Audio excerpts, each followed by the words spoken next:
three friends, Aiden, Zara, and Leo, moved into an old two-story rental house on the outskirts of the city.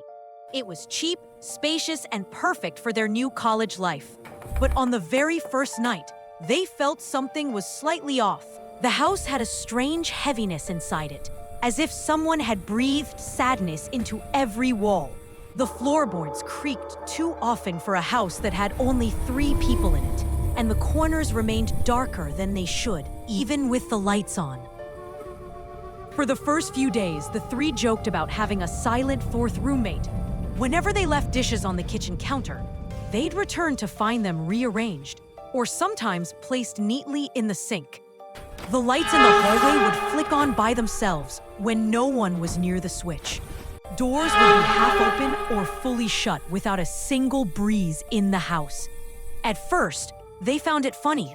"Guess our 4th roommate is neat," Leo joked, but the laughter slowly faded as the incidents grew stranger. One evening, while Aiden was studying in the living room, he felt someone walk past him.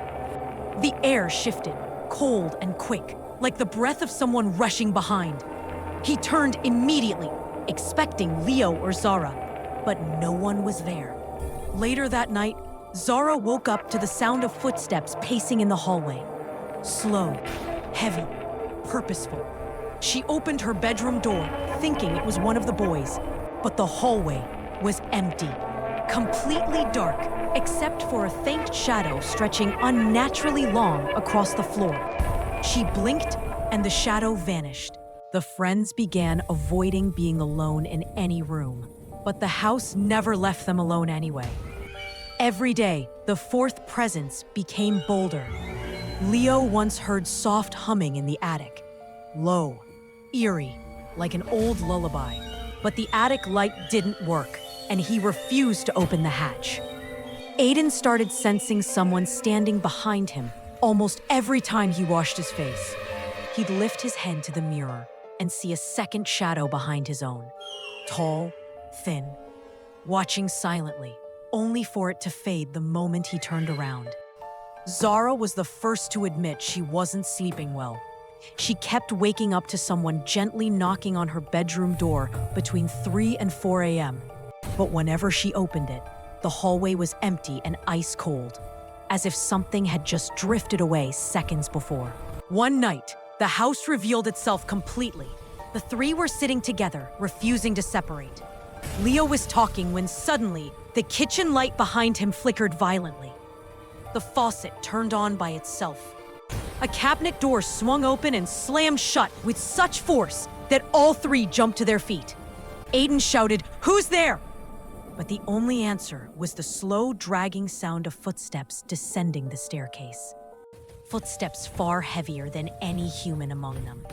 The living room temperature dropped instantly. Their breaths became visible, foggy in the air. At the far end of the room, the shadow they had occasionally glimpsed finally stepped forward. Except it wasn't stepping. Its form glided, tall and misshapen, its edges trembling like smoke in a broken reflection. They couldn't see a face, only the shape of a head tilted at an inhuman angle, staring at them with a presence that felt older than the house itself. Zara let out a shaky plea. What do you want?" The shadow moved closer. Every light in the house flickered in response, and with each flicker, the shadow appeared in a slightly different place.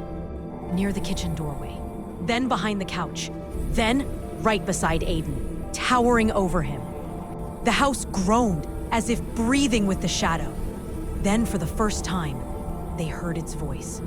Not spoken, but whispered inside their heads. "You moved into my home, so now I live with you."